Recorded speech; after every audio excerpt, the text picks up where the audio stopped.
అందరికీ వందనాలు. నేను ఈ వారం నెల వారం నుంచి నాకు చాలా ఇబ్బందిగా అయిపోయింది.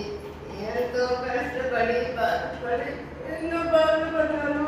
ఇప్పుడు నమ్ముకుంటూ గొడవలు ఆడుకుంటాము. నాకు ఏ రోజు సంతోషం లేకుండా పోయింది. దేవుడు నాకు చూపిస్తారని చూపించి ఇట్లాగే నమ్ముకునే నమ్ముకోవడానికి వస్తున్నాను. నా కష్టంతో నేను రాలే కానీ ఇంట్లో నుంచి పోతానంటున్నారు. ఈ వద్దు నీ అమ్మ ఇంటికి పోయి ఇంట్లో ఉండాలని చెప్పి ఎంతో బాధగా ఉన్నది. నా కష్టంతో నేను పడి నా పిల్లల్ని నేను సాగుకుంటూ కథ చేసుకొని నేను చేస్తుంటే మన సేవక లేకుండా చేస్తున్నాడు.